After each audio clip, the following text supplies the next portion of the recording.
प्रस्तुत कथा पूर्णपणे काल्पनिक असून ह्याचा कोणाच्याही व्यक्तिगत जीवनाशी कसलाही संबंध नाही. कथेत पात्रांचा प्रसंगांचा व्यक्तिगत जीवनाशी साम्य आढळल्यास निव्वळ योगायोग मानावा. कथेत प्रसंगानुरूप अश्लील भाषा आणि हिंसा आहे. रसिकांचे सहकार्य अपेक्षित.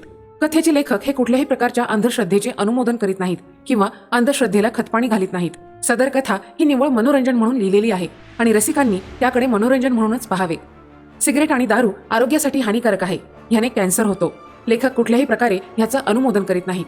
या कथेचे लेखक आहेत स्वप्नील स्वरूपा नंदकुमार लाड. त्यांच्या प्रतिलिपी प्रोफाईलला अवश्य भेट द्या आणि त्यांच्या इतर साहित्याचा सुद्धा आनंद घ्या. धन्यवाद.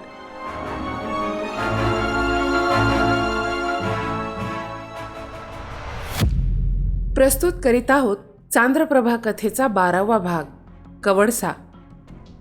सकाळी 7:30 वाजता विजूबाने गिरीशला हाक मारून उठवलं.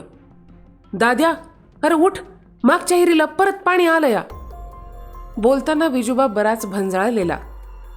गिरीश झोपेतून उठला खरा, पण अजून त्याच्या कानात रात्रीच्याच किंकाळ्या ऐकू येत आहेत असंच वाटत होतं. तसाच उठला. समोर असलेल्या देवाला नमस्कार केला. डोकं थोडं जड वाटत होतं. दाद्या, खीर.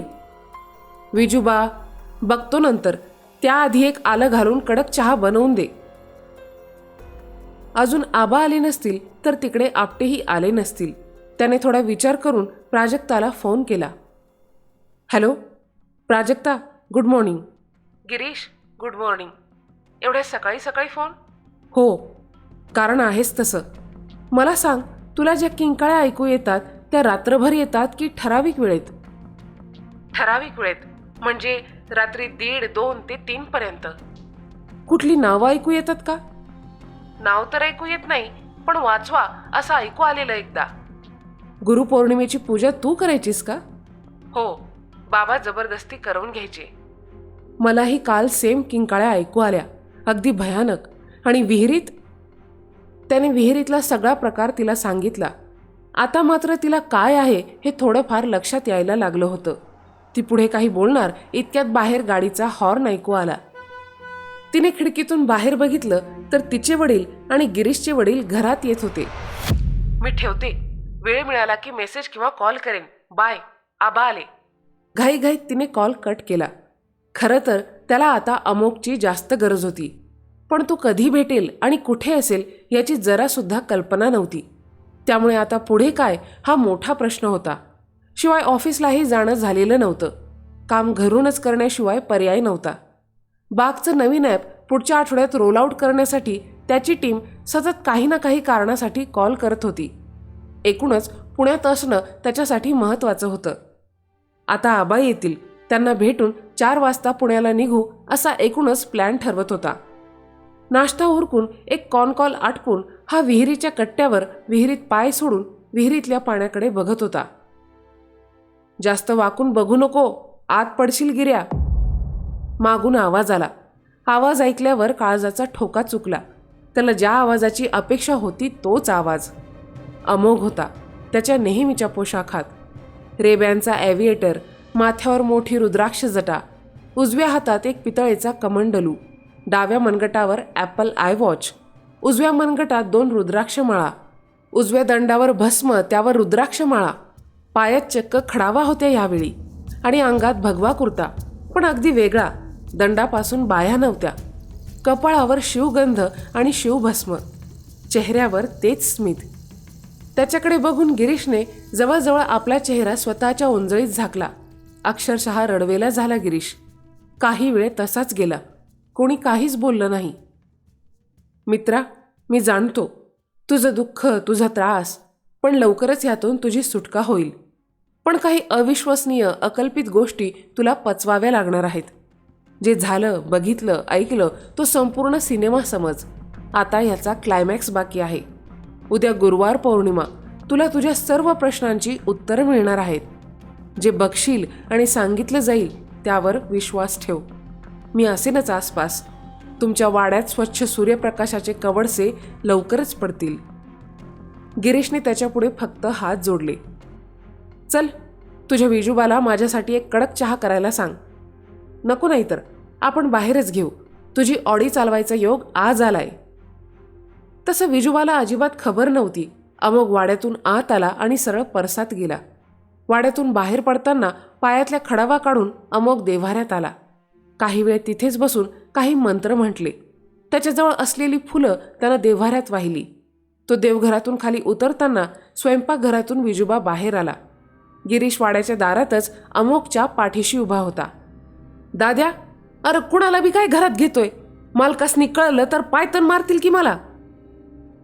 अमोघने त्याच्या डोळ्यावरचा ॲव्हिएटर काढला आणि विजोबाकडे बघितलं. एका क्षणात विजोबा बेंबीच्या देठापासून किंचाळला आणि आत पळाला. अमोघचे डोळे रक्तलाल होते आणि काळे बुबुळ टपोरे झालेले. आता आपल्याला जाळून टाकतील असं वाटलं विजोबाला. तो आत पळत गेल्यावर त्याने गिरीशकडे पाहिलं. त्यावेळी डोळे अगदी शांत आणि नेहमीसारखे तीक्ष्ण. त्यात प्रेम आणि करुणा गिरीशला प्रकर्षानं जाणवली. गिरीश आणि तो वाड्याच्या बाहेर आले. ऑडीच्या ड्रायव्हर सीटवर अमोघ होता, बाजूला गिरीश. गाडी मुंबई गोवा हायवेवरून 140च्या स्पीडने त्याने पोलादपूरला आणली, अगदी अर्ध्या तासात. तीच बाजूला नेहमीची टपरी. सकाळचे 10:30 वाजलेले.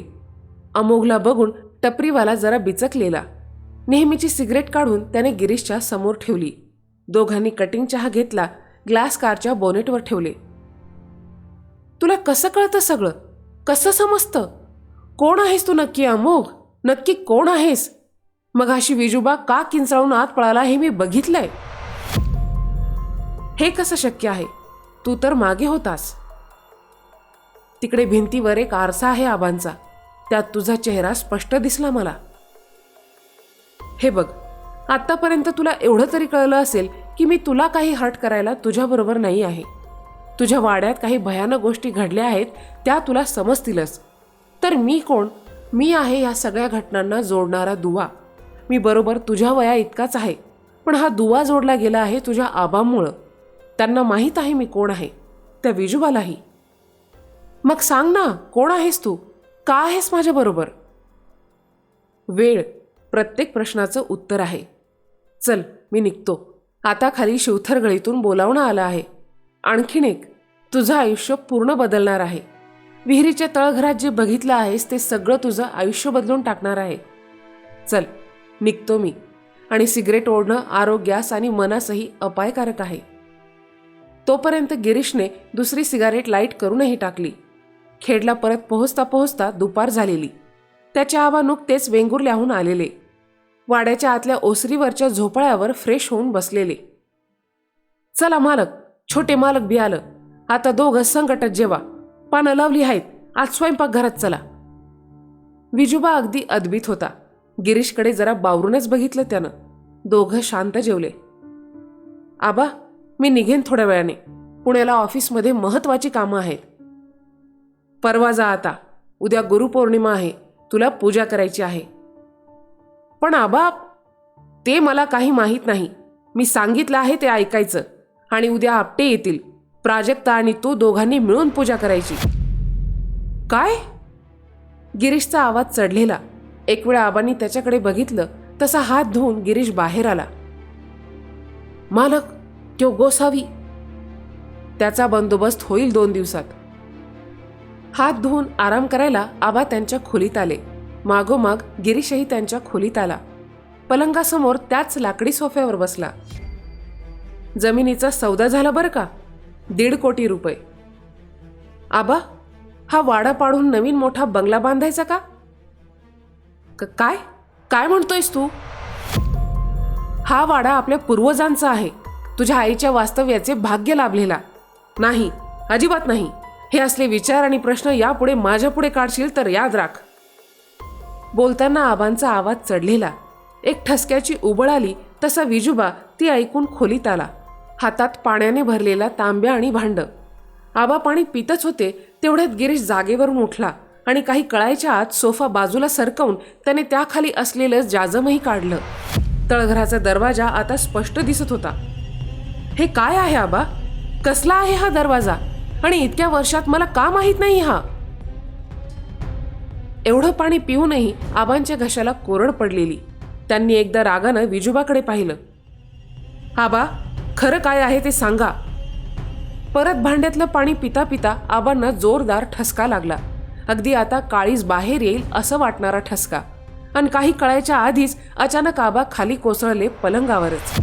गिरीशने तोंडावर पाणी मारलं तरीही काही उपयोग झाला नाही.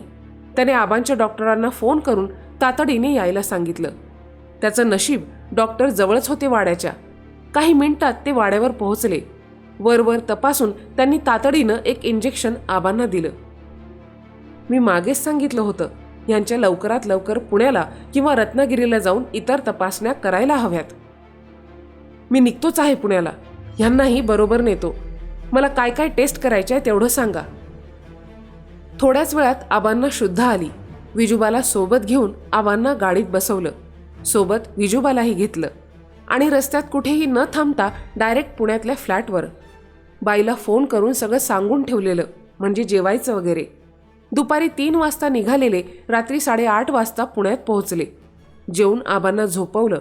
उद्या डॉक्टरच्या आणि टेस्टच्या सर्व अपॉइंटमेंट्स 9 वाजता होत्या, त्यामुळे तोही लवकर झोपण्याच्या तयारीत होता. विजूबा आबांच्या रूममध्ये झोपला होता. रात्री 1-2 वाजता जाग आली. सगळं शांत होतं, जसं काही बाकी कुठे हवाच नव्हती. फक्त आगीच्या झळा आणि एक जोरदार किंकाळी, इतकी की कानाला दडे बसतील. तेवढ्यात फ्लॅटची बेल वाजली. वैतागून त्यानं दरवाजा उघडला तर दारात प्राजक्ता आणि आपटे काका. तुम्ही इथं आत्ता? आबा कसे आहेत?